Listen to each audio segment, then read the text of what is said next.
പ്രജിത, ഓ ഈ വെഞ്ഞാറമൂട്ടത്തെ കൂട്ടക്കൊലയിൽ അതിൽ ആ ചെറുപ്പക്കാരനെ നാട്ടുകാരെല്ലാം നല്ല സർട്ടിഫിക്കറ്റ് ആണ് പറയുന്നത്. അയാള് ഇപ്പൊ പകല് ആയിരുന്നാലും എപ്പോഴായാലും അവനൊരു പാവം പയ്യനാണ്, അവനെ നമ്മൾ കാണുമ്പോഴൊക്കെ അവൻ മാന്യനാണ് എന്നൊക്കെ പറയുന്നുണ്ട്. പക്ഷെ അവനൊരു രാത്രി സഞ്ചാരം ഉള്ളതായിട്ടൊക്കെ ഇപ്പൊ ഒരു വാർത്ത കേൾക്കുന്നുണ്ട്. അതിനെ കുറിച്ചുള്ള ഡീറ്റെയിൽസ് എന്താണ്? അതായത് ഈ പയ്യനെ പുറത്ത് കാണുമ്പോ എല്ലാവരോടും ഹലോ എന്നൊക്കെ പറയുന്ന ആ ഒരു രീതിയിലുള്ള അഫാൻ, അങ്ങനെ ഒരു ബന്ധമാണ്. പക്ഷെ അവരുടെ നാട്ടുകാർ പറയുന്നത്, ഏറ്റവും അടുത്തറിയുന്നവരൊക്കെ പറയുന്നത്, രാത്രി കാലങ്ങളിൽ ഇറങ്ങി സഞ്ചരിക്കാറുണ്ട്. പക്ഷെ എവിടേക്കാ പോകുന്നത് എന്നുള്ളത് അറിയാൻ പാടില്ല.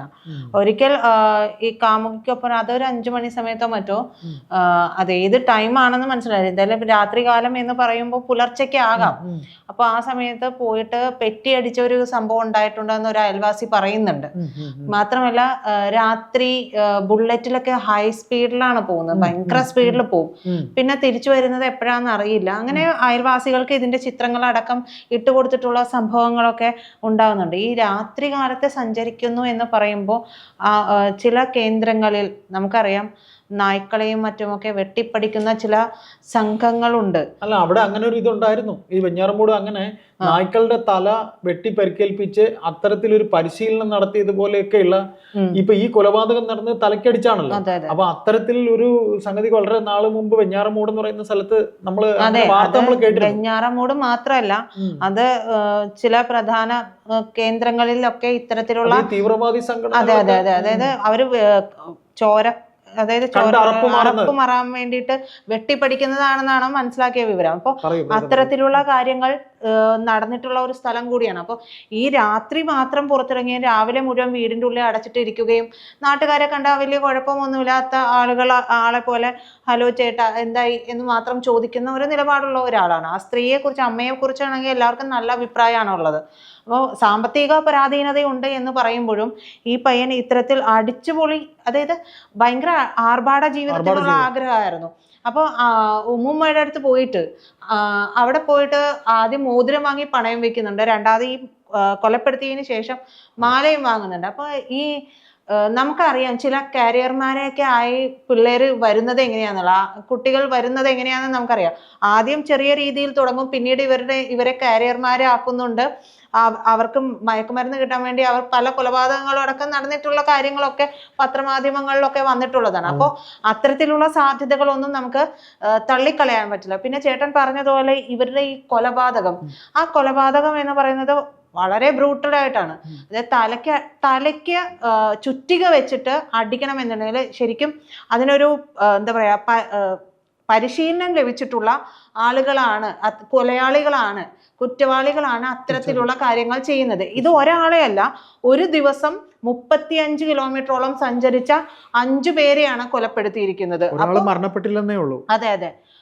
അപ്പോൾ ഉമ്മ മരണപ്പെട്ടില്ല എന്ന് മാത്രം. അപ്പം ഈ ഇത്രയും കിലോമീറ്റർ സഞ്ചരിച്ച് യാതൊരു ഭാവവ്യത്യാസങ്ങളും ഇല്ലാതെ മദ്യപിക്കുകയും ഒക്കെ ചെയ്ത് തിരിച്ച് കുളിച്ച് വൃത്തിയായിട്ടാണ് സ്റ്റേഷനിലേക്ക് പോലും ഈ പ്രതി പോയിരിക്കുന്നത് എന്നുള്ളതാണ് വിവരം. അപ്പോൾ അത്രയും അറപ്പ് തീർന്ന് ഇത് ചെയ്യണമെന്നുണ്ടെങ്കിൽ ഇത് കൃത്യമായ ഒരു പരിശീലനം എവിടെ നിന്നോ കിട്ടിയിട്ടുണ്ടോ, ഒന്നില്ലെങ്കിൽ ഗൂഗിൾ സെർച്ച് ചെയ്യാൻ.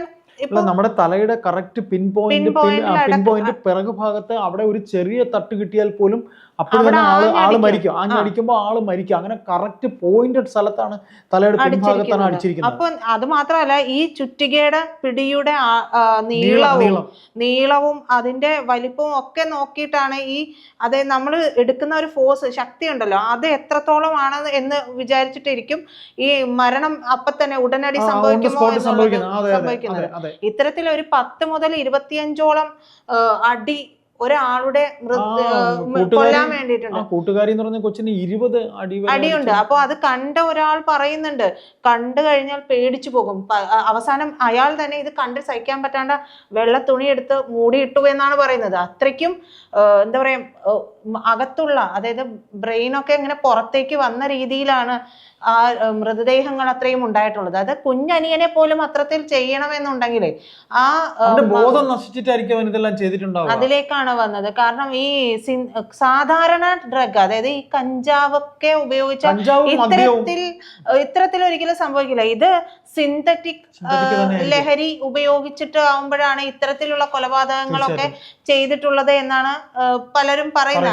വിദഗ്ധരൊക്കെ പറയുന്നത്. അപ്പോൾ ഈ സിന്തറ്റിക് ലഹരി ഉപയോഗിച്ചിട്ടുണ്ടോ ഇല്ലയോ എന്നുള്ളതൊക്കെ നമുക്ക് പുറത്തു വരേണ്ട കാര്യമാണ്. പിന്നെ പോലീസ് ഇതിനെക്കുറിച്ച് കൃത്യമായിട്ടുള്ള ഒരു വിവരമൊന്നും പുറത്തു വിടുന്നില്ല. ചോദ്യം ചെയ്യൽ ആരംഭിച്ചിട്ടില്ല. ചോദ്യം ചെയ്യലാണ് കുറച്ചെങ്കിലും ഒക്കെ ഒന്ന് സംസാരിച്ചു തുടങ്ങിയിട്ടുള്ളത്. പക്ഷെ ഇയാൾ പറഞ്ഞതിൽ നിന്ന് ഒരു കാര്യം വ്യക്തമാണ്, സാമ്പത്തിക പരാധീനതയുണ്ടായിരുന്നു. പക്ഷെ സാമ്പത്തിക പരാധീനതയ്ക്ക് എന്താ പറയാ, അതിനൊരു സൊല്യൂഷൻ എന്ന നിലയ്ക്ക് മരണം എന്നുള്ളതിനെ നമുക്കൊരിക്കലും അംഗീകരിക്കാനും പറ്റാത്ത ഒരു കാര്യമാണല്ലോ.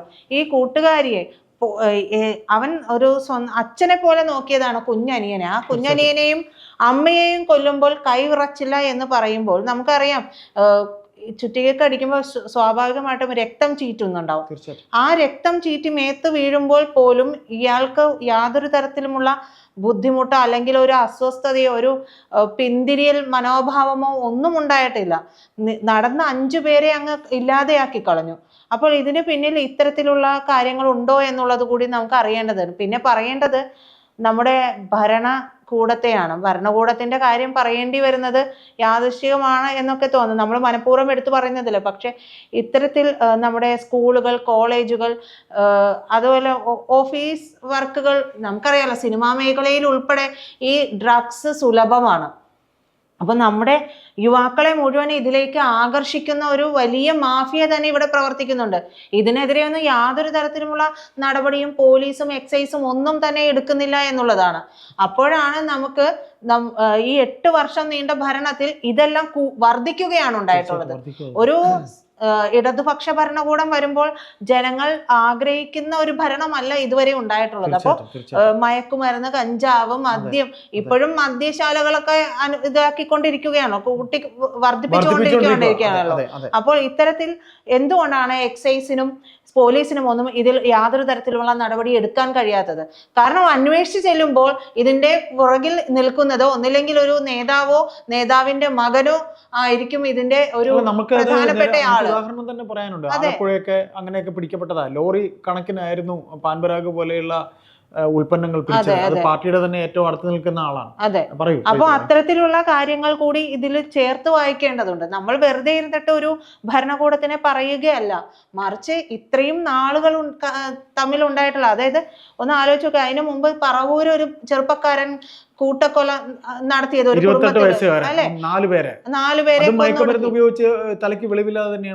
അതായിരിക്കും എന്നുള്ളത് തന്നെയാണ്. അപ്പോൾ ഇത്തരത്തിലുള്ള സംഭവങ്ങളൊക്കെ വരുമ്പോൾ വെറുതെ ഒരു അന്വേഷണം നടത്തുക മാത്രമല്ല, ഈ മയക്കുമരുന്ന് മാഫിയക്കെതിരെ കൃത്യമായ ഒരു നടപടി എടുക്കാൻ വേണ്ടിയിട്ട് നമ്മുടെ സർക്കാർ തയ്യാറാകേണ്ടത് കൂടിയുണ്ട്. തീർച്ചയായിട്ടും. അല്ല പ്രീത, ഇതില് ഒരു അല്പം കൂടെ പറഞ്ഞുകൊണ്ട് നമുക്ക് ഈ സംസാരം അവസാനിപ്പിക്കാം. അതായത് ഈ പോലീസ് അന്വേഷണത്തിന് പോയ പോലീസ് ഉണ്ടല്ലോ, ഈ പോലീസ് ശരിക്കും ഈ ഒരു കൊലപാതകത്തിന്റെ പ്രീത ഇപ്പൊ സംസാരിച്ചപ്പം നോക്കിയിട്ട് അവർ മൂടിയിട്ടെന്ന് പറഞ്ഞല്ലോ, ബോഡി തലച്ചോറ് ചിതറിക്കിടക്കെന്ന് പറഞ്ഞു. ഒരു ദിവസം ഒരാള് ഇങ്ങനെ ഇത്ര മണിക്കൂർ കണ്ടിന്യൂസ് ആയിട്ടൊരു കൊലപാതകം ചെയ്യുന്നതൊക്കെ പോലീസ് റെക്കോർഡ്സിൽ പോലും ഇല്ലെന്നാ പറയുന്നത്. അങ്ങനെ ഒരു കൊലപാതകം ചെയ്തതായിട്ട് പോലീസ് റെക്കോർഡ്സിൽ പോലും ഇല്ല. അങ്ങനെയൊന്നുമില്ല. പോലീസ് അതിശയിച്ച് നിൽക്കുകയാണ്. കാര്യം തിങ്കളാഴ്ച